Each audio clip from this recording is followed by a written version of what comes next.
जय हिंद प्यारे बच्चों, कैसे हैं आप सभी। मैं आपका अपना गुरु अमरीन श्रीवास्तव आप सभी का खान ग्लोबल में स्वागत करता हूं। उम्मीद करता हूं सारे बच्चे बढ़िया होंगे, जानदार, शानदार, लाजवाब। एक बार सारे बच्चे बता दीजिए कि सभी को ऑडियो वीडियो सब कुछ क्लियर है। फटाफट जल्दी से बता दें सारे बच्चे, सभी को ऑडियो वीडियो क्लियर है। आज हम लोग पढ़ने वाले जिस टॉपिक पे वो है क्या, अर्ली मिडाइवल। यानी क्या है तो अर्ली मिडाइवल, उस पर हम लोग चर्चा करने वाले हैं। नहीं, अर्ली मिडाइवल की सारी बातें आ जाएंगी भाई, क्या क्या है, कैसे कैसे है। यानी प्रारंभिक मध्यकाल। कौन सा काल? प्रारंभिक मध्यकाल। तो शुरू करते हैं बिना डिले किए हुए।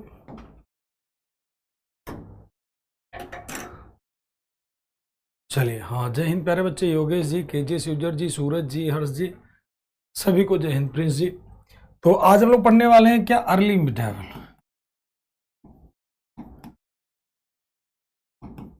अर्ली मिडाइवल यानी क्या, प्रारंभिक मध्यकाल।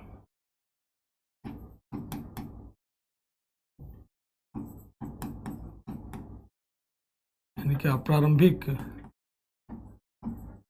मध्यकाल।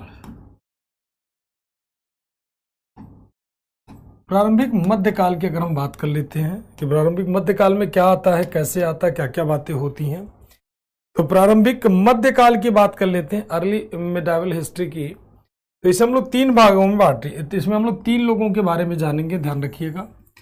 एक होगा आपका कौन, मोहम्मद बिन कासिम। मोहम्मद बिन कासिम यानी कौन हो जाएगा, तो मोहम्मद बिन कासिम।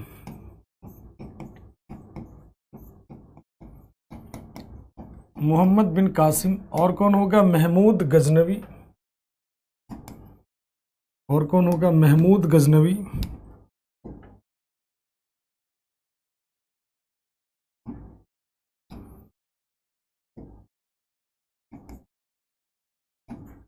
और कौन होगा, महमूद गजनवी।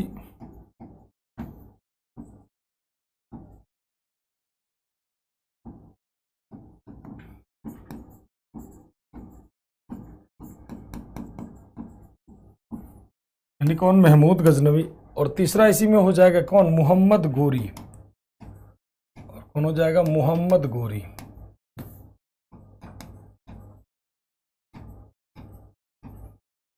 मोहम्मद गोरी, ठीक है। इन तीन लोगों के बारे में हम लोग जानेंगे।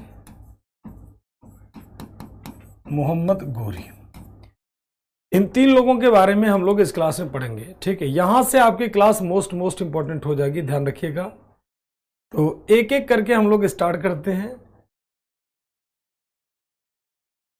तो शुरू करते हैं फटाफट तेजी से एक एक करके। तो सबसे पहले हम लोग पढ़ते हैं किसको, मोहम्मद बिन कासिम को। किसे पढ़ते हैं प्यारे बच्चों, मोहम्मद बिन कासिम। तीन लोगों के बारे में ध्यान रखिएगा कि अब नाम सुना सुना लग रहा। हाँ, अब सारे नाम सुने लगेंगे सारे के सारे, क्योंकि इसके पहले नाम आप सुने सुने नहीं लग रहे थे। हाँ सर, हम नोट बना सकते हैं, बिल्कुल बना सकते हैं गोलू जी, इत्मीनान के साथ। साथ में वही नोट तो आपके काम आएगा एग्जाम में।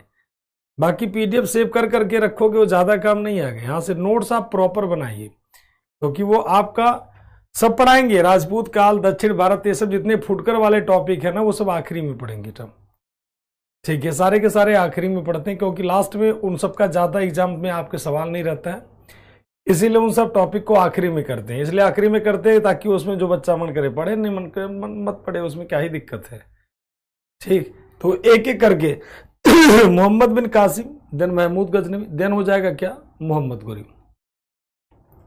सबसे पहले अभी इन तीनों का नहीं, कुतुबुद्दीन ऐबक से टाइम पीरियड आपको याद करना। इन सबका टाइम और पीरियड कुछ नहीं है, बस अटैक करते हैं, लूटते हैं, जाते हैं। इसमें सबसे पहले हम बात कर लेते हैं मोहम्मद बिन कासिम का। ये सब अटैकर्स थे, ये सब अटैकर थे।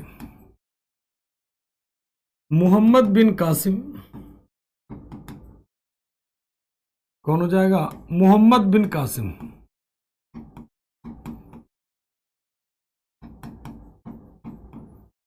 अब मोहम्मद बिन कासिम का पहले पूरा पोस्टमार्टम करते हैं। ये कौन था, ये था कमांडर ऑफ अल हज्जाज। किसका कमांडर था, अल हज्जाज का commander.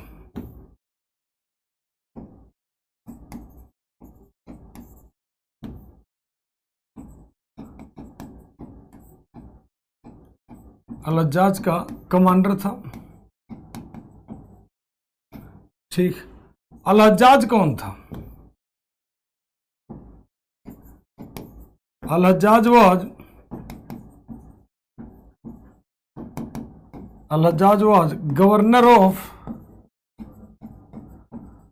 Governor of Arab. Al Hajjaj अरब का गवर्नर था। पहले लिख लेते हैं, फिर अभी आपको एक साथ समझाएंगे। अल हज्जाज अरब का गवर्नर था।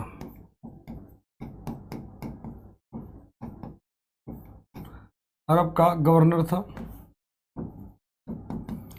अगला पॉइंट यहां पर हम बात कर लेते हैं। मोहम्मद बिन कासिम किसका कमांडर था? अल हज्जाज का। अल हज्जाज कौन था? अरब का गवर्नर था। कहां का गवर्नर था? तो ध्यान रखिएगा, अरब का गवर्नर था। ठीक, या उसी का कमांडर था कह लीजिए। एक बैटल होगा जिसे हम लोग कहेंगे बैटल ऑफ सिंध। बाकी यहां पर 2-3 लाइनें छोड़ देना, अभी भरेंगे इसको हम लोग। एक बैटल होगा जिसे कहेंगे बैटल ऑफ सिंध। कौन सा युद्ध होगा? तो उसे कहेंगे battle of Sindh. Battle of Sindh यानी कौन सा? सिंध का युद्ध।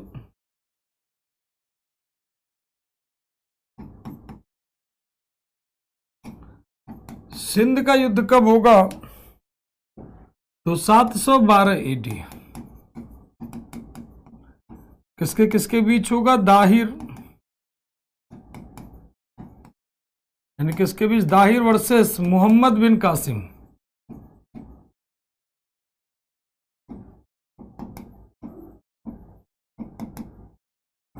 Dahir versus Mohammad bin Qasim.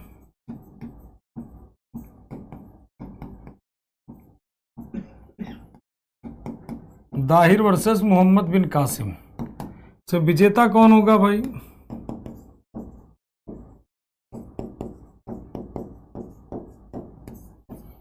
विजेता कौन होगा? मोहम्मद बिन कासिम।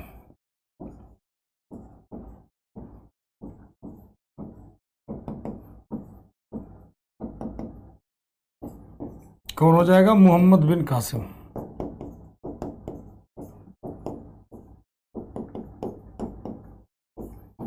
मोहम्मद बिन कासिम इसमें क्या हो जाएगा? विजेता हो जाएगा। ठीक है, कौन विजेता हो जाएगा? Muhammad bin Qasim. ठीक, कौन हो जाएगा? मोहम्मद बिन कासिम होगा। अब दाहिर कौन थे? तो दाहिर सिंध के राजा। अभी समझा नहीं रहे, ध्यान रखना, अभी समझा नहीं रहे, अभी बस आपको लिख रहे हैं। दाहिर कौन था? तो यहां पे लिख दे रहे, Dahir was king of Sindh. Dahir was king of Sindh.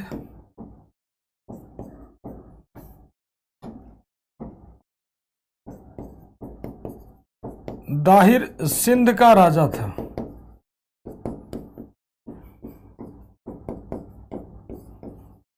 Dahir Sindh का राजा था। चलो अब इतना समझ लेते हैं, एक एक पॉइंट ध्यान से समझिए। पहले इतना समझ लेते हैं, फिर इसे आराम से अब इसके बाद समझना शुरू करते हैं। ध्यान रखिएगा, अब इसके बाद समझना शुरू करते हैं। ध्यान से देखिएगा, मोहम्मद बिन कासिम किसका कमांडर था? अल हज्जाज का। अल हज्जाज का सेनापति था, कमांडर कह लीजिए।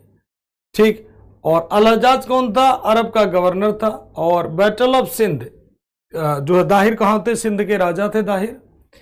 ठीक, दाहिर कौन थे? सिंध के राजा थे। और बात कर लेते हैं इसे भारत पर पहला, तो बैटल ऑफ सिंध होगा 712 एडी में। दाहिर और मोहम्मद बिन कासिम, विजेता कौन हो जाएगा? Muhammad bin Qasim. अब समझना स्टार्ट करते हैं एक एक करके, धीरे धीरे करके। देखो, जैसे एक मान लेते हैं, ये हम लोगों का प्यारा क्या हो गया? इंडिया हो गया।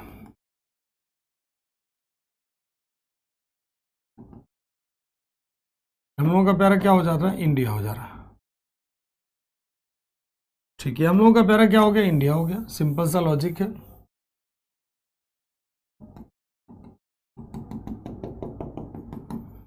इंडिया के जस्ट बगल में आप जाओगे, यहां पर एक छोटा सा प्लेस होगा, एक देश होगा। कौन सा देश होगा बताएं आप लोग?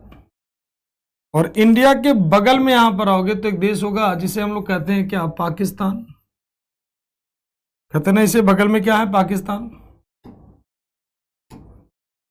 ये कौन सा देश होगा? पाकिस्तान। पाकिस्तान के इधर में आएंगे आप लोग तो क्या होगा, अफगानिस्तान। अफगानिस्तान के बाद इधर में आओगे तो क्या होगा, यहां पर ईरान। ऐसे करते करते आओगे तो यहां पर एक छोटा सा एक कंट्री होगा जिसे कहेंगे अरब, और अरब का कमांडर कौन था, अल हज्जाज। कई सारे इतिहासकार कहते हैं स्वयं को खलीफा घोषित। मुस्लिम धर्म में एक पोस्ट होती है जिसे कहा जाता है खलीफा। खलीफा भी लिखते हैं, खलीफा भी लिखते हैं। ये देश कौन सा होगा, सभी का आंसर आ गया, श्रीलंका श्रीलंका श्रीलंका। बहुत बढ़िया, अति उत्तम आंसर सभी का। क्या हो जाएगा, श्रीलंका, श्रीलंका, ठीक है ना। यहां पर एक बंदरगाह था जिसे कहते हैं देवल बंदरगाह। यहां पर एक बंदरगाह था, आज के समय में कराची है। यहां पर एक बंदरगाह जिसे कहते हैं देवल, क्या नाम दिया जाता है, देवल, यानी क्या, देवल पोर्ट, देवल पोर्ट, देवल बंदरगाह। आज के समय इसका नाम है कराची। क्या कहते हैं इसे, कराची बंदरगाह। यहां पर जो बंदरगाह उसे देवल बंदरगाह कहते हैं। ये पूरा जो क्षेत्र है बेटा, ये पूरा का पूरा जो क्षेत्र है, इस क्षेत्र को नाम दिया जाता था सिंध। ये जो क्षेत्र है ना पूरा, इस क्षेत्र को नाम दिया जाता था सिंध। और सिंध का राजा कौन था यहां का, तो सिंध का राजा था दाहिर। कौन था, दाहिर। और अरब का गवर्नर कौन था, अल हज्जाज। और खलीफा उस समय, यहां पर एक प्लेस है बगदाद, बगदाद नाम सुना होगा, बगदाद। तो बगदाद के खलीफा हुआ करते थे, खलीफा। अब आते हैं खलीफा कौन होते हैं। अब यहां तक बातें ध्यान से समझिएगा, ठीक, ध्यान से समझिए, एक एक पॉइंट करके ध्यान से समझिए। जैसे कि ये हो गया आपका सिंध का क्षेत्र, ये हो गया कौन सा, तो सिंध का क्षेत्र हो जाता है। कौन सा क्षेत्र, तो सिंध का क्षेत्र हो जाता है प्रॉपर वे में। बगदाद के हो जाते हैं कौन, खलीफा हो जाते हैं।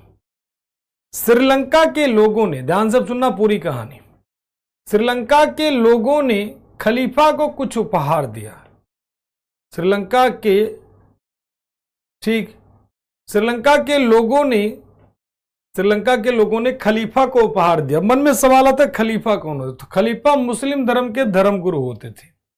खलीफा मुस्लिम धर्म के धर्मगुरु होते थे। ऐसे कह लीजिए पैगंबर मोहम्मद साहब के बाद सेकंड हाईएस्ट पोस्ट जो होती थी वो खलीफा लोगों की होती थी। खलीफा की बातें पूरे इस्लामिक कंट्री में लागू होती, जहां जहां भी मुस्लिम कम्युनिटी के लोग थे सब जगह लागू होता है। जैसे मान लीजिए आज के समय एक पोस्ट होती है पोप की, पोप होते हैं, पोप उसके तो क्रिश्चियन धर्म के हेड होते हैं। पोप जो कहते हैं वो पूरा क्रिश्चियन कम्युनिटी में उसको पूरी तरह से क्या किया जाता है, फॉलो किया जाता है। ठीक, पूरी तरह से क्या किया जाता है, फॉलो किया जाता है। ठीक, मतलब जो ने पोप ने जो जो बातें कही वो पूरा शब्द से उसे क्या कर लिया जाता है, फॉलो कर लिया जाता है। और पोप की बातें कह लीजिए पूरे गॉड की बातें होती, मतलब पोप ने जो कहा वही आपकी कंसीडर हो जाते पूरे क्रिश्चियन कम्युनिटी में। उसी तरह से मुस्लिम धर्म में धर्म गुरु के रूप में खलीफा होते थे, पूरे इस्लामिक कंट्री में लागू। अब खलीफा का पोस्ट आपको समझ में आ गया होगा। श्रीलंका के लोगों ने खलीफा को कुछ उपहार दिया। क्या दिया, गिफ्ट दिया खलीफा को। और ये गिफ्ट क्या हुआ, जहाजों के ऊपर लोड होना शुरू हो गया। श्रीलंका के लोगों ने खलीफा को कुछ उपहार दिया। और कुल मिलकर के कितने, तो 8 शिप तैयार हो। कितनी पानी की जहाजें तैयार हुई, तो 8। और ये ऐसे ऐसे जाने लगी, ऐसे ऐसे जाने लगती है। फिर उन्होंने कहा सामने जो बंदरगाह है काम करते देवल बंदरगाह, इस बंदरगाह पर रुकते हैं। इस बंदरगाह पे रुकने के बाद कुछ खाना पीना लेते हैं और फिर आगे चलते हैं। यहां से खाना लेंगे, देवल बंदरगाह पे लोड करेंगे और फिर यहां से ऐसे ऐसे करके कहां पहुंचेंगे, अरब पहुंचेंगे। क्योंकि जहाज पहले अल हज्जाज के पास जाती, देन वो जहाज कहां जाती, बगदाद के खलीफा के पास जाती। और अल हज्जाज स्वयं कह लीजिए अपने आप को खलीफा डिक्लेयर कर चुका था, ऐसे कह लीजिए। तो अल हज्जाज ने कहीं ना कहीं, ऐसे कह लीजिए अल हज्जाज की बात अगर कर ले तो कुल मिला के खुद उसी के पास था। अब जब इन्हें खलीफा के जो जहाज है यहां से जाने लगते हैं तो इसे देवल बंदरगाह पर इन जहाजों को क्या किया गया, लूट लिया गया। जब उसके जहाज को देवल बंदरगाह, क्योंकि समुद्र का पानी आप पी नहीं सकते लंबे समय तक, समुद्र का पानी अगर पियोगे तो किडनी लीवर ये सब फेल कर जाएगा। ये सारा का सारा चीज क्या होगा, फेल कर जाएगा। तो देवल बंदरगाह पर जब जहाज रुकता है, इन्होंने सोचा वहां पे खाना पानी लोड करेंगे, अब फिर वहां से चलेंगे कहां पर, अरब। तो जब यहां पे रुकते हैं तो देवल बंदरगाह के लुटेरों ने क्या किया, जहाज को लूट लिया। और जब जहाज को लूट लिया तो ये मैसेज पहुंचता है किसके पास, अल हज्जाज के पास, कि आपके जहाज को, मतलब अल हज्जाज का जहाज था प्रॉपर वे में, आपके जहाज को देवल बंदरगाह के लुटेरों ने लूट लिया जो अरब आ रहा था। इन्होंने कहा भाई लूट लिया, बोले हाँ। तो करे काम करो, पता करो वहां का राजा कौन है। तो पता किया गया, तो यहां का राजा कौन था, दाहिर। इस क्षेत्र का राजा कौन था, तो दाहिर था इस क्षेत्र का राजा, मतलब सिंध का ये जो क्षेत्र है, इस क्षेत्र का राजा कौन था, दाहिर। दाहिर से अल हज्जाज ने हर्जाना मांगा कि हमारा जो भी लॉस आपके क्षेत्र में हुआ, हमारी जहाज को लूटा गया, वो हर्जाना आप हमें दे दीजिए।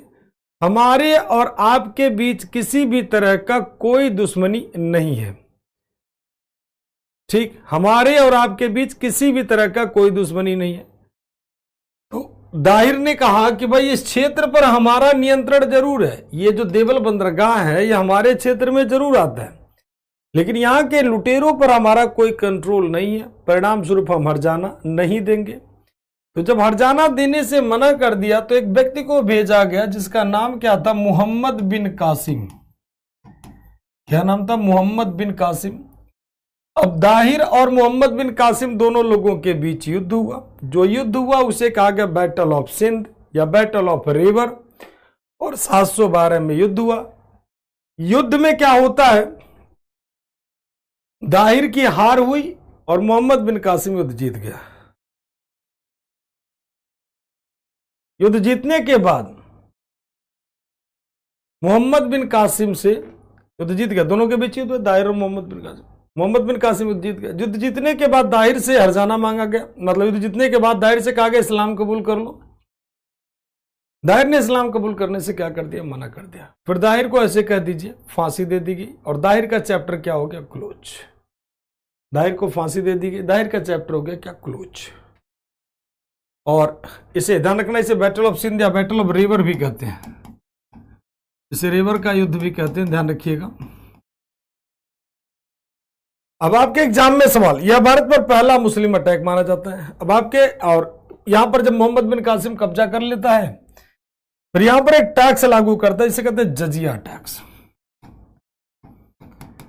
कौन सा टैक्स, जजिया टैक्स।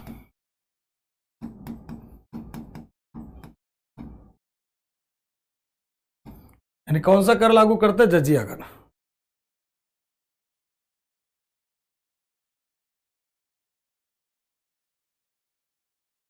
कौन सा कर लागू करता है, जजिया कर। कौन सा कर लागू किया, तो ध्यान रखना जजिया टैक्स। जजिया टैक्स क्या होता था, जैसे मान लीजिए एक तरीके का प्रोटेक्शन मनी होता था।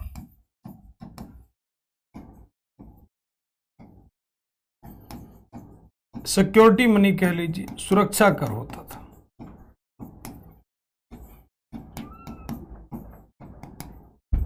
फर्स्ट टाइम लागू करता है कौन, मोहम्मद बिन कासिम।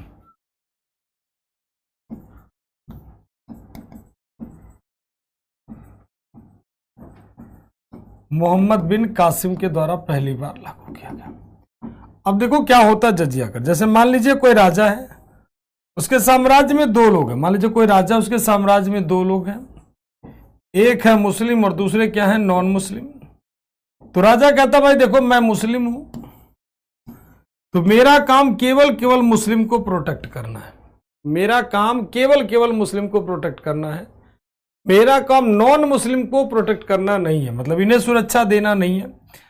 अगर इन्हें सुरक्षा चाहिए तो ये एक टैक्स पे करें, और उसे नाम दिया गया कौन सा टैक्स, तो जजिया टैक्स। क्या नाम दिया गया, जजिया टैक्स। ठीक, इन्होंने कहा अगर सुरक्षा इन्हें चाहिए तो इन्हें कर देना पड़ेगा, उसे ही नाम दिया गया कौन सा कर, तो जजिया कर।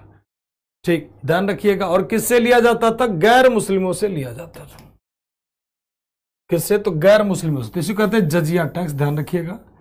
ये किससे, तो गैर मुस्लिम से लिया जाता था। गैर मुस्लिम जो लोग होते थे मुस्लिम से लिया जाता था। ठीक, और ये ध्यान रखना कि पहली बार कहां पर, सिंध में लागू, मतलब first time Mohammad bin Qasim ने कहां पर, तो भारत में लागू किया था, इंडिया में लागू किया था। इंडिया में पहली बार मोहम्मद बिन कासिम ने लागू किया था। अब देखो आपसे सवाल कैसे होता है, भारत पर पहला मुस्लिम अटैक कब हुआ? तो 712 में। भारत पर पहला मुस्लिम अटैक किसने किया? तो मोहम्मद बिन कासिम ने। भारत पर पहला मुस्लिम अटैक किसने करवाया? तो अल हज्जाज ने। कई तरह के सवाल, ध्यान से देखिएगा।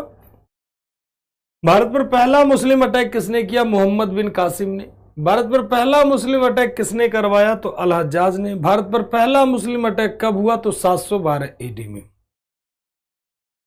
पहली बार जजिया कर कौन लागू करेगा? मोहम्मद बिन कासिम। कहां पर लागू करेगा? तो सिंध में। पहली बार जजिया कर कौन लागू कराएगा? तो अल हज्जाज लागू कराएगा। ठीक, जजिया कर क्या होता था? सुरक्षा नामक कर होता था। पहली बार जजिया कर कहां से वसूला गया? तो सिंध में। और सिंध का शासक कौन था? तो दाहिर था। तो इस तरह के कोई भी सवाल होंगे तो आपका करेक्ट ऑप्शन हो जाएगा। सभी का क्लियर है? एक बार बता दीजिए सारे लोग। तो इसका उद्देश्य था क्या करना? दाहिर को पनिशमेंट देना, दंड देना, यानी अपना हर्जाना वसूलना। ठीक है,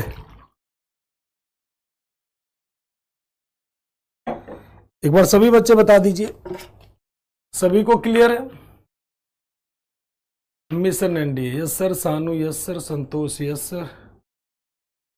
ठीक, Rishita yes sir. Nikhil yes sir. Arvind, ठीक, ध्यान से पढ़ो अरविंद। जब पढ़ना होता है तो तुम इधर उधर कथा लिखने लगते हो आपस में। ठीक, बाकी देखो तुम्हारे में दोबारा रिवाइज करने के लिए कोई कह रहा, कोई भी बच्चा अपने साथ कमेंट तुम्हारे पास भी जा रहे होंगे। देखो कोई भी बच्चा रिवीजन के लिए कह रहा, सारे बच्चे 100% क्लियर। सूरज, पप्पू,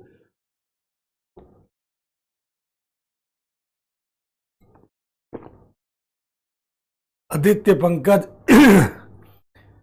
और मजा आ गया पढ़ने में। बहुत बढ़िया। जब क्या पढ़ा रहे हैं सर, दिमाग में घुस गया। लव यू, गजब। इसीलिए कहा जाता है कि जब पढ़ते नहीं हो अरविंद तो लेखन में चले जाते हो, दूसरी दुनिया में खो जाते हो। जब समझाया जाता है तो आपस में इधर उधर दूसरे से कमेंट बाजी करना शुरू करोगे तो फिर बताओ, तुम्हारे सामने है। एक भी बच्चा इसमें से कहा हो कि दोबारा रिवाइज कर दो तो रिवाइज कर दे। ठीक है सर, प्रोसीड। जब अकेला हूं, नहीं अकेले आप नहीं हो अरविंद जी, लेकिन बेटा जब पढ़ो तो पढ़ो। एक काम देखो, एक टाइम में एक काम। सर टाइम याद करना, कुछ कुछ डेट याद करना, अभी ज्यादा टाइम वाइम का चक्कर नहीं लीजिए। ठीक है, चलिए। विनोद जी, कोमल जी, अमित जी, संदीप जी, देवेश जी, आशीष जी, शुभम, पूजा, जया, सभी का क्लियर, बहुत बढ़िया। विवेक, सभी का। विकल, क्या बात है, विकल शुक्ला, कोमल, दीप्ता दास, सभी का क्लियर, बहुत बढ़िया, अति उत्तम प्यारे बच्चों। तो स्टार्ट करते हैं एक एक करके। हाँ आप जैसा।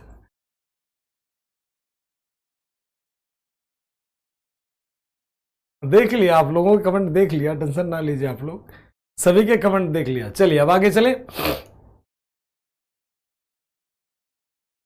तो ये हो गया आपका कौन सा, मोहम्मद बिन कासिम। एक बार फिर से चलो, कोई बात नहीं, देख लीजिए। मोहम्मद बिन कासिम अल हज्जाज का कमांडर था।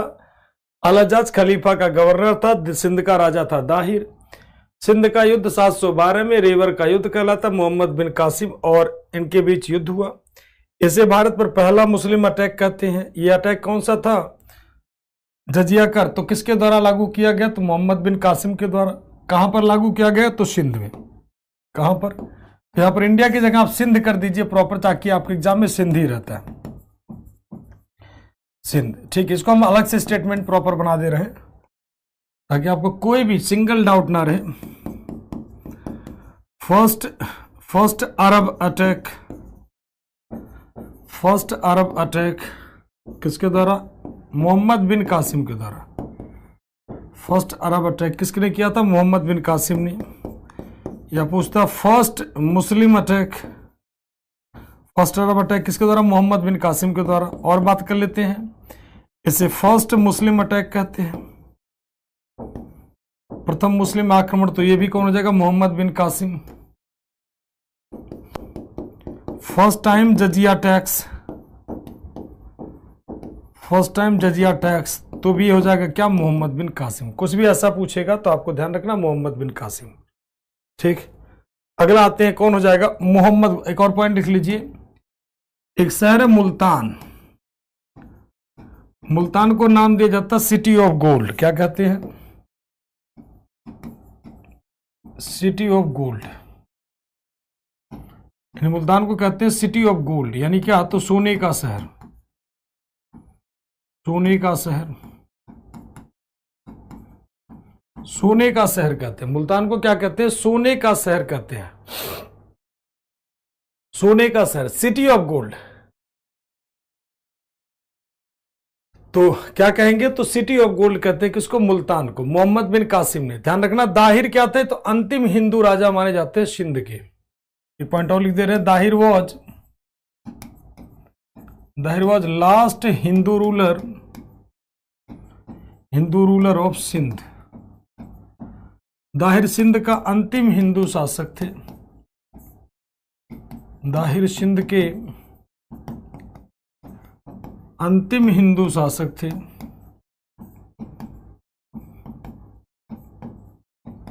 अंतिम हिंदू शासक थे।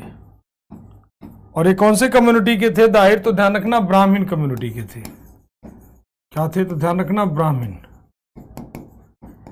क्या थे प्यारे बच्चों? तो ब्राह्मण कम्युनिटी के थे। तो अंतिम ब्राह्मण थे, ब्राह्मण राजा थे।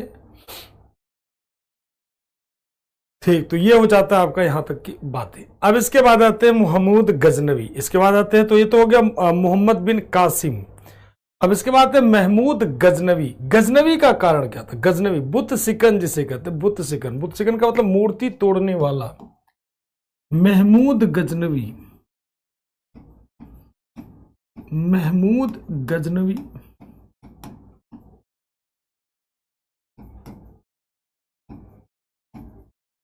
महमूद गजनवी, इसने उपाधि क्या लिया? महमूद गजनवी ने सुल्तान का टाइटल लिया। महमूद गजनवी का टाइटल क्या था? तो सुल्तान।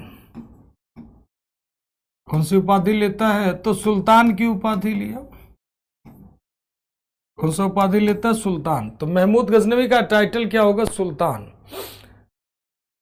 सर अगर अटैक ना होता तो इंडिया में मुस्लिम कास्ट ना होती। नहीं, ऐसा कुछ नहीं है कोमल, ऐसा कोई जरूरी नहीं है, बाद में आ जाते, उसमें क्या दिक्कत है।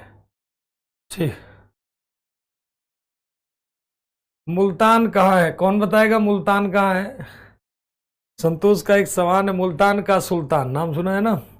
मुल्तान कहाँ है? कौन बताएगा इन्हें? चलिए बताएं आप लोग, मुल्तान कहाँ है? अच्छा, एक चीज और जान लीजिए थोड़ा सा इसी में, इसने एक सिक्का जारी किया था। इसके जो अभियान है, जैसे जो भारत में अटैक करता है, ठीक है ना, इसका जो अटैक का डिटेल मिलता है वो चचनामा में मिलता है, ठीक है ना। तो चचनामा में मिलता है। और एक पॉइंट और था, दिरहम, इसने जो सिक्का जारी किया था, इस समय जो सिक्का चल रहा था, जो भारत में सिक्का जारी होता महमूद बिन कासिम के दौरान, तो एक सिक्का जारी, तो इसे दिरहम कहा जाता है। क्या? दिरहम। क्या कहते हैं? दिरहम कहते हैं।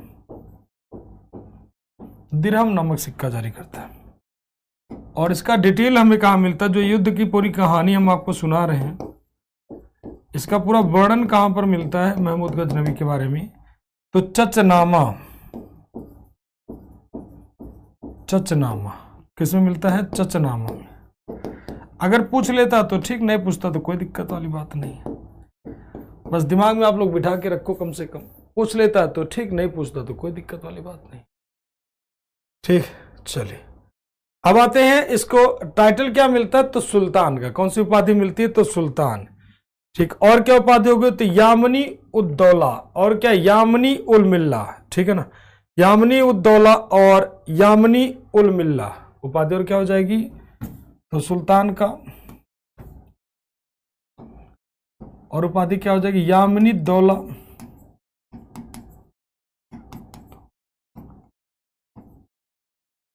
और क्या हो जाएगा, यामिनी उल मिल्ला।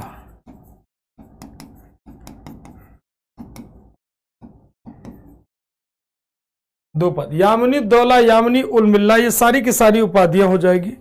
अब इसको किसने दिया था, किसने दिया था उपाधि, ठीक है, किसने दिया था, अल कादिर बिल्ला, एक पर्सन है। तो मर्जी करे याद करो, नहीं इच्छा करे मत याद करो, इतना डेप्थ में नहीं रहता है। चलो हम लिख दे रहे हैं, इच्छा आपकी है। ये सब given by Khalifa of Baghdad, Khalifa of Baghdad, Baghdad के खलीफा द्वारा दिया गया, बगदाद के खलीफा द्वारा, बगदाद के खलीफा द्वारा प्रदान किया गया। और उन खलीफा का नाम क्या था, तो बगदाद के खलीफा का नाम क्या था, तो अल कादिर बिल्ला। क्या नाम था, अल कादिर बिल्ला।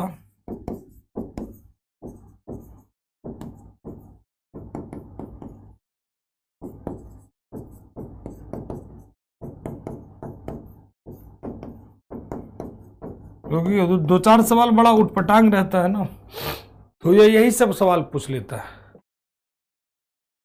सर ये कैसा नाम है, तो नाम इन लोगों का है। हिंदी दोनों भाषा में तो लिख तो दिया, अच्छा इसको हिंदी में नहीं लिखा तो बस लिख लो, इसमें ट्रांसलेट थोड़ी होता है ये बेटा, उपाधि है ना, यामिनी उल मिल्ला, यामिनी उल दौला, यामिनी उल मिल्ला,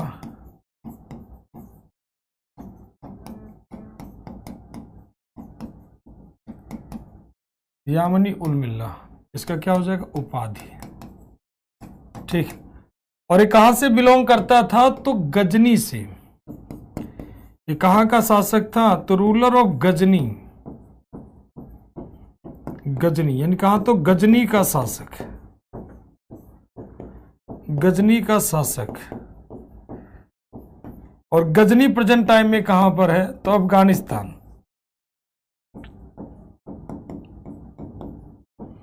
कहां पर है, तो अफगानिस्तान। गजनी कहां पर है प्रेजेंट टाइम में, तो अफगानिस्तान में, ठीक। इसने टोटल आक्रमण कितनी बार किया, 17 बार। तनक ना, इसका और एक और उपाधि होता है, बुत सिकन भी इसे कहते हैं, बुत सिकन, क्या कहते हैं, बुत सिकन, बुत सिकन, या इसी को कहते हैं बुत सिकन, का मतलब होगा मूर्ति भंजक, मूर्ति भंजक यानी क्या, आइडल डिस्ट्रॉयर,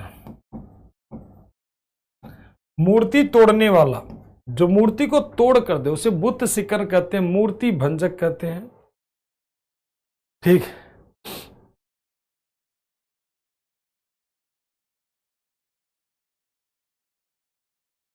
ठीक, तो बुत सिकन, मूर्ति भंजक, के सारी की सारी उपाधियां दी जाती है, सारी की सारी उपाधियां दी जाती है, ध्यान रखिएगा।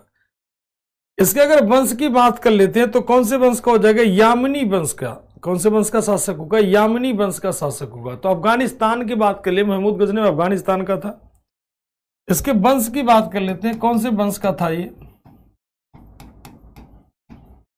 डायनेस्टी महमूद गजनवी का। तो इसका डायनेस्टी होता है यामिनी डायनेस्टी। कौन सा हो जाएगा, यामिनी, यामिनी वंश का हो जाएगा। यामिनी वंश के शासक हो जाएगा कौन, महमूद गजनवी। अब यामिनी वंश की अगर हम बात कर लेते हैं तो यामिनी वंश का फाउंडर कौन माना जाता है, अलप्तगीन। कौन माना जाता है, अलप्तगीन इस वंश का संस्थापक माना जाता है। इस वंश का, यामिनी वंश का जो फाउंडर माना जाता है अलप्तगीन, इसका जो फाउंडर माना जाता है अलप्तगीन।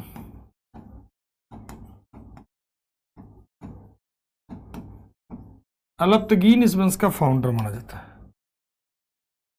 क्या माना जाता है, अलप्तगीन, ठीक है। और बात कर लेते हैं, इसके अटैक का पर्पज क्या था।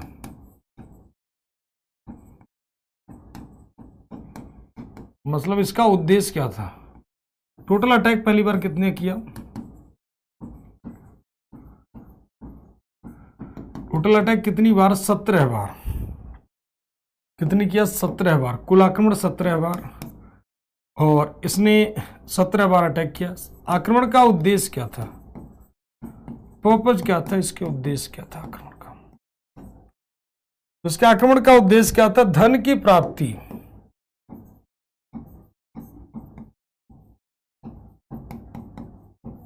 धन की प्राप्ति। और दूसरा उद्देश्य क्या था? इस्लाम का प्रचार।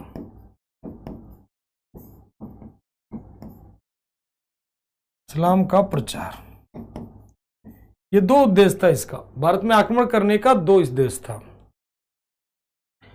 17 बार इसने अटैक किया। किसने कहा था? तो हेनरी एलियट के अनुसार, ध्यान रखना ये 17 बार अटैक का जो डिटेल देते हैं कौन देते हैं? तो हेनरी एलियट के अनुसार, हेनरी एलियट के अनुसार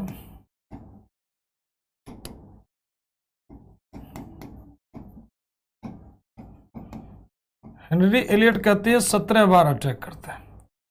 धन की प्राप्ति मतलब क्या? Wealth creation.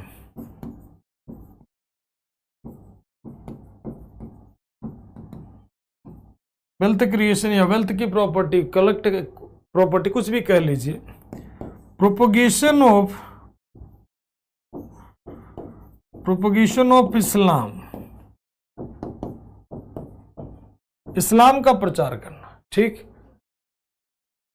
हाँ, मनी, धन को लूटना, धन की प्राप्ति करना, धन जुटाना, कुछ भी इस तरह से कुछ भी मिलेगा। साम्राज्य विस्तार नहीं, साम्राज्य विस्तार नहीं, साम्राज्य विस्तार गति से भी नहीं बेटा, ठीक, साम्राज्य विस्तार नहीं।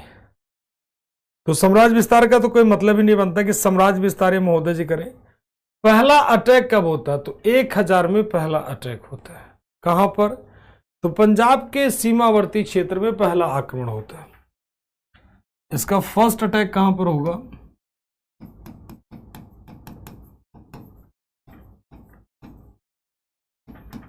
यानी पहला आक्रमण,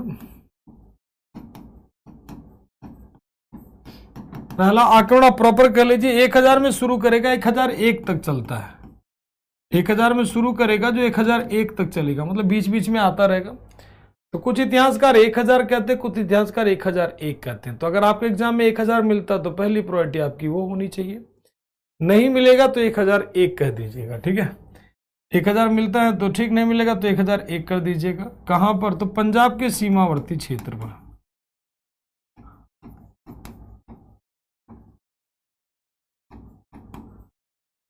पंजाब के सीमावर्ती क्षेत्र यानी border area of Punjab, Punjab के सीमावर्ती क्षेत्रों पर पहली बार अटैक करता है। ठीक, कहां पर? पहली बार अटैक करता। और यहां का राजा उस समय ये किसके अंडर में आता था? उस समय किंग कौन था? तो जयपाल। किंग कौन था? जयपाल। जयपाल एक डायनेस्टी होती, हिंदू शाही डायनेस्टी, उसी का राजा थी, ruler of Hindu shahi dynasty.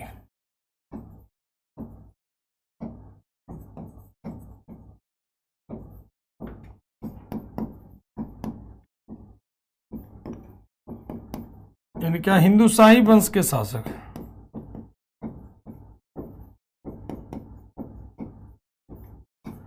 Hindu शाही वंश के शासक होता है जो आपका कौन? तो जयपाल। फिर एक बैटल होता है, तो एक बैटल होता है और वो बैटल क्या कहलाता है भाई? ठीक, सुरुचि गुजराती मत लिखा करो भाई, आपकी भाषा समझ नहीं पाते हैं। बस उसी में लिखा सर वाला भाषा समझ में आता है, सर लिखते हो बड़ा अच्छा। हाँ, जैसे देखो निकुल प्रजापति लिखे राम राम सर, बिल्कुल राम राम बेटा, लेकिन अब वो राम ही लिखा है, क्या लिखा है गुजराती में लिखे हो? मैं कभी पढ़ा नहीं हूं गुजराती। हाँ, पिशावर, उसी को पंजाब कहते थे उस समय। पंजाब का जो क्षेत्र होता था प्रॉपर वे में, ये जो पंजाब का क्षेत्र होता था ये पेशावर होता था। क्या होता था? पेशावर। वो सब पूरा पंजाब के ही अंडर में आता था उस समय। तो पेशावर, हाँ पेशावर उसी को कहते हैं, ठीक है, ध्यान रखिएगा। पेशावर रहेगा तभी मार कर देना, छोड़ना नहीं है।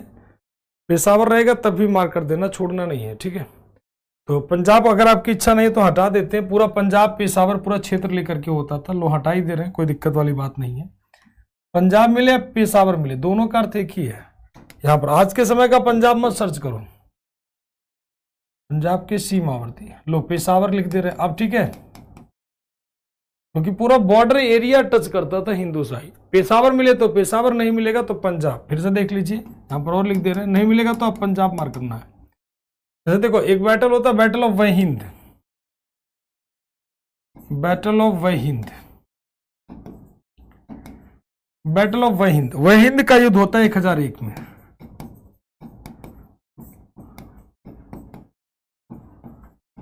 वहिंद का युद्ध होता है किसके किसके बीच में? 1001 में। 1001 में जयपाल वर्सेस महमूद गजनवी।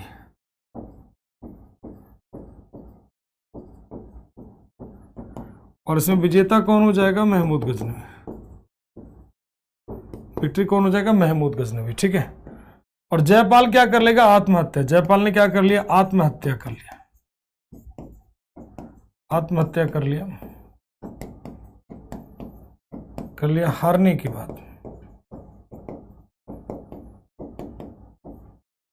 आत्महत्या कर लेता हारने के बाद। हाँ, सराउंडिंग एरिया ऑफ पंजाब कह सकते हो। ठीक, ये बैटल ऑफ वहिंद होता है। अब इसके बाद ये लगातार अटैक करता, लगातार अटैक करता, कई सारे क्षेत्र को जीता, जैसे भटिंडा हो गया, मुल्तान हो गया, पेशावर हो गया, तमाम सारे क्षेत्र। ठीक, इंपॉर्टेंट अटैक इसके देख लेते हैं या विक्ट्री के देख लेते हैं।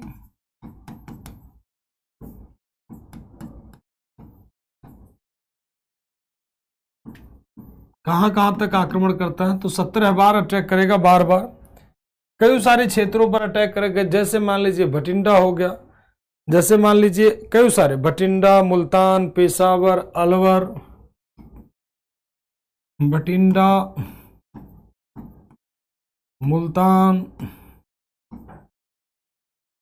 पेशावर, पेशावर, अलवर, अलवर, थानेश्वर, थानेश्वर, मथुरा, कन्नौज, एटसेट्रा कर लीजिए। ये तमाम सारे क्षेत्रों पर अटैक करता है। ठीक, भटिंडा, मुल्तान, पेशावर, अलवर, थानेश्वर,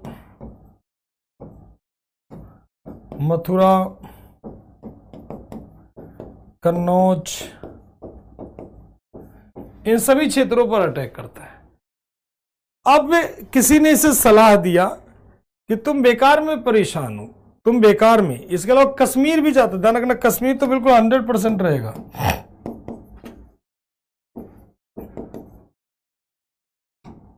कश्मीर तो बिल्कुल रहेगा।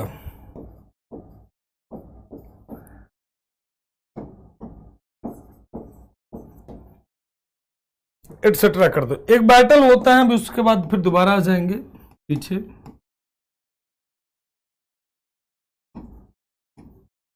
बैटल ऑफ सोमनाथ,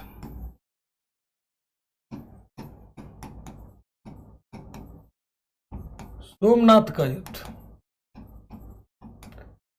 ये युद्ध कब हुआ? तो 1025 में। 26 मिलेगा तब भी मार कर देना, 1025 नहीं मिलेगा तो 26 मार कर देना, ध्यान रखना। किसके किसके बीच? तो महमूद गजनवी, सबसे पहले भीमदेव फर्स्ट वर्सेस महमूद गजनवी।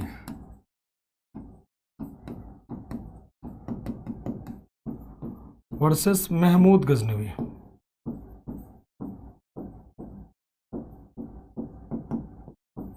विजेता कौन होगा भाई? तो महमूद गजनवी। सो विक्ट्री कौन होगा? महमूद गजनवी। इसका कौन सा अटैक था? तो 16th attack on India.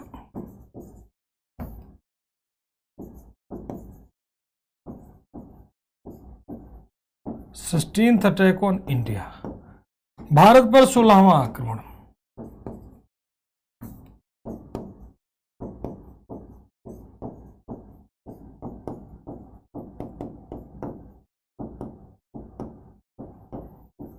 Bharat पर 16वां आक्रमण। और सोमनाथ टेम्पल किससे डेडिकेटेड है?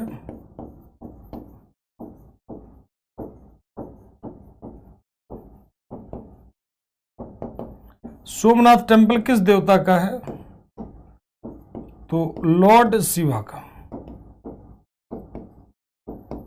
आंसर आ गया होगा, उम्मीद करता हूं, भगवान शिव का। अब देखो, महमूद गजनवी छोटे मोटे जब अटैक कर रहा था, छोटे मोटे अटैक कर रहा था, तो किसी ने सलाह दिया, जैसे अटैक करता है छोटा सा राजा को लूट के चला जाता, राजा को लूट के चला जाता है। फिर सभी ने कहा कि यार तुम छोटे छोटे अटैक क्यों करते हो और राजा को लूटते हो। उसके कैबिनेट मतलब उसे अगल बगल के लोगों ने कुछ सलाह दिया होगा, मतलब जो भारत में उस समय पकड़े गए। किसने कहा कि तुम अभी नायकी देवी बाद में आएंगी, मोहम्मद गोरी में नायकी देवी आएंगी, अभी नायकी देवी नहीं है, ठीक है, अभी नायकी देवी अभी नहीं है, नायकी देवी दूसरे में आएंगी, ठीक है बेटा, सब एक ही जगह मत पहुंचा दिया करो। तो उन्होंने कहा यहाँ पर जितना खजाना है, यहाँ पर राजा से ज्यादा खजाना यहाँ के मंदिरों में है, यहाँ के राजा से ज्यादा खजाना यहाँ के मंदिरों में है। तुम बेकार में राजा के पीछे परेशान रहते हो, यहाँ के राजा से ज्यादा खजाना तो यहाँ के मंदिरों में है, तो तुम बेकार में राजा के चक्कर में परेशान हो। अगर तुम्हें सच में खजाना चाहिए तो राजा के साथ साथ मंदिरों को भी लूटो। उसने कहा अच्छा जी। थानेश्वर के मंदिर में जब इंटर करता है, थानेश्वर जानते हैं ना, हरियाणा वाला थानेश्वर का जो यहाँ टेम्पल होता है, थानेश्वर में जो टेम्पल होता है उसको खूब बड़े पैमाने पर लूटता है। थानेश्वर का जो मंदिर होता है, थानेश्वर कहाँ है? हरियाणा में है, ध्यान रखना। यहाँ के मंदिर में जब इंटर करता है तो उसमें बहुत पैसा था थानेश्वर वाले मंदिर में। उसने देखा खूब पैसा पाया, बोला हाँ यार बिल्कुल सत्य वचन कह रहा है कि यहाँ के राजा से ज्यादा तो पैसा इनके मंदिरों में है, तो क्यों ना मंदिर लूटे। अब ये क्या करने लगा, जहां भी अटैक करता, राजा को लूटता तो लूटता ही, मंदिरों को भी लूटता। ठीक, यहां पर ठीक मथुरा में आया, यहां की मूर्तियां सब तोड़ा और खूब खजाना था, यहां भी लूटा। अब इसका मनोबल बढ़ता चला गया। फिर इसने कहा कि यार भारत की सबसे रिचेस्ट टेम्पल उस समय कौन था? तो सबसे अमीर मंदिरों में से किसका? भगवान शिव जी का। कौन सा? सोमनाथ मंदिर। इसने कहा कुछ भी अब सोमनाथ मंदिर पर अटैक करूंगा। ठीक, तो सोमनाथ मंदिर पर जब यह अटैक करने के लिए जाता है तो वहां के राजा थे भीमदेव प्रथम। उनके बीच युद्ध हुआ, दोनों लोगों के बीच। भीमदेव युद्ध हार गए और महमूद गजनवी युद्ध जीत गया। युद्ध जीतने के बाद महमूद गजनवी मंदिर के अंदर जब एंटर करता है तो वहां के जो पुजारी लोग थे वो जान बचा के नहीं भागते हैं। मंदिर में सोचते हैं कि शिव जी की जो सवारी है नंदी, वो हमारी रक्षा करेगी। इसने इतनी मूर्ति तोड़ी है महमूद गजनवी ने ना, इसीलिए इसका नाम ही दे दिया गया बुत सिकन, मूर्ति भंजक नाम दिया गया, मूर्तियों को तोड़ने वाला। ठीक, इतनी मूर्ति तोड़ी है महमूद गजनवी। अब मंदिर के अंदर इंटर करता, खूब खजाना लूटता है। जितने भी उस समय वहां पर पुरोहित थे, जितने भी पुजारी थे, सबका कत्लेआम करता है। और कत्लेआम करने के बाद कहा जाता है जब यहां से खजाना ले जाता है तो सैनिकों की पीठ पर लादा, ऊंटों की पीठ पर लादा, फिर भी खजाना भारत से नहीं ले जा पाया। इस तरह की विचारधारा। क्यों भाई? क्योंकि सोमनाथ के जो पिलर थे, पिलर का मतलब जानते हैं ना, खंबा, जो स्तंभ होते हैं जिससे बनता है घर वगैरह, तो सोमनाथ के जो मंदिर के पिलर थे उसमें भी सिल्वर गोल्ड ये सब लगा होता था, सोना चांदी उसमें भी लगा था। अब खंबा उखाड़ के तो ले नहीं जाएगा भाई, सिंपल सा लॉजिक है। ये विचारधारा लोगों का मानना था, पता नहीं हकीकत क्या, फसाना क्या। ना हम महमूद गजनवी के समय पहुंचे हैं, ना आप में से कोई है।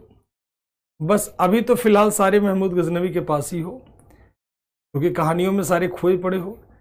यहां से जब लूटता है, क्योंकि उसमें पिलर भी, और पिलर लेकर के अगर जाता तो सिंपल से खाना वाना कहाँ लेके जाएगा भाई, रेगिस्तान लंबा पार करना होता, गजनी अफगानिस्तान जाना होता था। फिर जब यहां से लूट करके जा रहा था, सिंध प्रांत में सोया हुआ था, इसके ऊपर जाटों ने अटैक करके इसका खजाना लूट लिया। जाट जानते हो ना, जाट कहते हैं चोर के घर चोरी हो जाना, चोर के घर क्या हो जाना? चोरी हो जाना। ठीक, तो चोर के घर क्या हो जाना? चोरी हो जाना। अब इसने और कहा कि लूटने के बाद जितना पैसा बचा, मतलब वो लोग लूट गए, जाटों ने इसका खजाना लूटा, लेकिन जितना बचा हुआ था जाटों के लूटने के बाद उसका 1/4, सोचो कितना रुपया रहा होगा।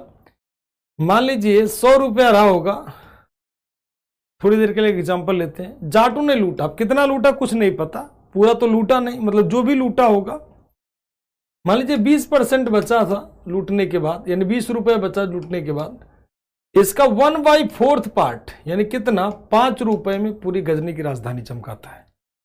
मतलब चौथाई भाग में पूरी गजनी की राजधानी को क्या करता है, ठीक, पूरी राजधानी चमकाता है। तो इसको कहते हैं क्या, तो battle of Somnath, battle of Sindh. और इसका अंतिम अभियान कब होता है, इसका लास्ट अटैक कब होगा, अंतिम आक्रमण कब होगा, अंतिम आक्रमण होगा 1000 कब, तो 1027 में। क्यों, against of Jat, against of Jat यानी जाटों के विरुद्ध। इसका अंतिम अभियान किसके विरुद्ध होगा, तो जाटों के विरुद्ध होता है, ठीक, जाटों के विरुद्ध होगा अंतिम अभियान, ठीक है, 1027 में। ध्यान रखिएगा,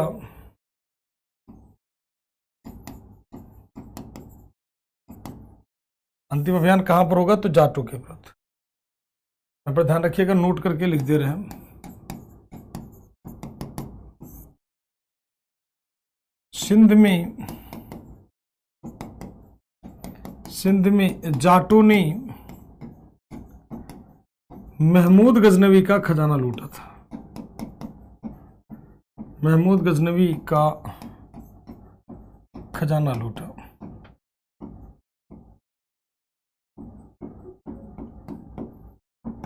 उन्हीं को दंड देने हेतु अंतिम अभियान करने आता है, ठीक, उन्हीं को दंड देने हेतु क्या करता, अंतिम अभियान व्याप्त करके आता है। बड़ा बेकार आदमी था, कौन, महमूद गजनी, बहुत ही बेकार इंसान था, कुछ अच्छा इंसान कहना इसके लिए ठीक नहीं है।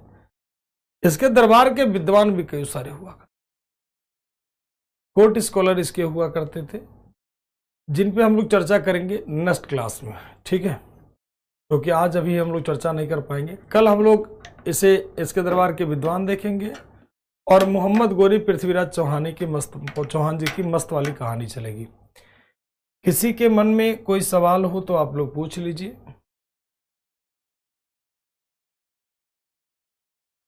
कैसे मरा था, नेचुरल मारेगा, कोई मारे उर्दगा नहीं, नेचुरल मृत्यु होती है, ठीक है।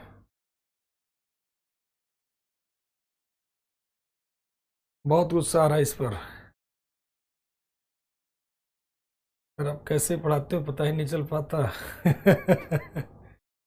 इंटरेस्ट आ रहा कि बस पूछो मत, सर थोड़ा और पढ़ा दीजिए। अरे भाई हमारी क्लास भी है। नो सर, क्लियर है, क्लियर है, क्लियर है। जाटों का जाट ही थे, बाद में हम लोग इस्लाम धर्म में कन्वर्ट हो जाते हैं। उसके बाद कई सारे इतने अटैक होते हैं कि जो सिंध के जाट लोग होते हैं वो सब इस्लाम कबूल कर लेते हैं। इसलिए देखोगे सिंध में बहुत बढ़िया लड़ाका होते हैं, जाट लोग वैसे भी बढ़िया योद्धा माने जाते हैं, ठीक।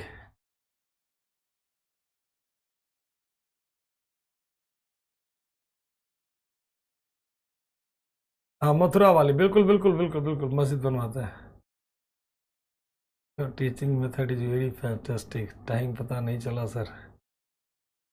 गजनवी जीता सब जगह, गजनवी अंतिम में भी गजनवी जीतेगा सब जगह। अटैक करेगा, जीतना नहीं होता बेटा, जीतना नहीं होता विनोद जी। अटैक करेगा, लूटेगा। लुटेरों का कोई जीत हार होता है बताओ? जो लूटने वाले होते हैं उनका कोई जीत हार होता है? सर ब्राह्मण अंतिम शासक थे। हाँ, अंतिम ब्राह्मण शासक थे सिंध के। सिंध की बात हो रही, सिंध की।